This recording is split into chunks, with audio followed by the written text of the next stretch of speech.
collective measures. And before we talk about the solutions, there are people, like you mentioned, who earn a living through cutting down trees and firewood and charcoal. Do you think there's enough support to offer these families probably alternative ways of making a living? Because if, for example, they ask, I abandon this activity, then what will my family eat tomorrow? That's the big question, and people struggling really. I'm assuming that's one of the causes of why we are still talking about people cutting down trees and making charcoals and all that.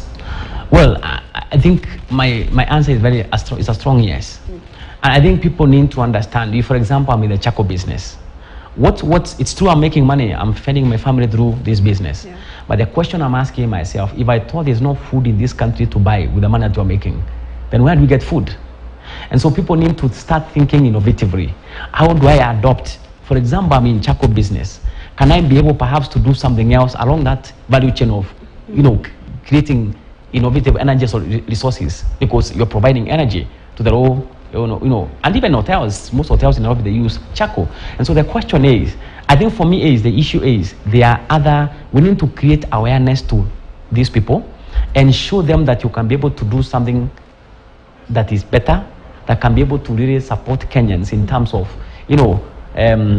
ensuring that we have this crisis of climate change. So people who are doing charcoal, it is a business, and I agree, it's the people who are doing oil. The effects of oil in Kenya, in all over the world, they are very clear. And so, but of course, you have to lead people to an alternative, because you can't tell people to stop cutting trees and then tell them what will they start doing. Awareness creation, both from government and private sector, needs to come in handy. Can I be able to do something else? Can I be able to do an alternative business, perhaps along that value chain of cutting trees? The answer is yes.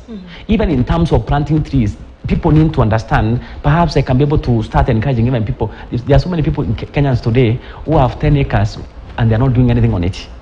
And so the question is, how do you encourage everybody who has a piece of land somewhere to start planting trees? And it doesn't even cost so much amount of money. Perhaps even with 5,000, 10,000, somebody who has 2 acre piece of land somewhere lying down in the rural areas can plant trees that can be able to help us in terms of providing, energy resources to the people in the urban areas. So it's an issue of planning, it's an issue of being innovative, it's an issue of being adaptive, and look for adaptive solutions that can be able to help us. The good thing is, they are everywhere. Young people are coming up with so many adaptive solutions. The problem is, we are not supporting them to be able to scale up these solutions and provide a means of livelihood to so many people who can be able to be employed, who can be able to plug into these ideas and get a couple of things moving. And talking about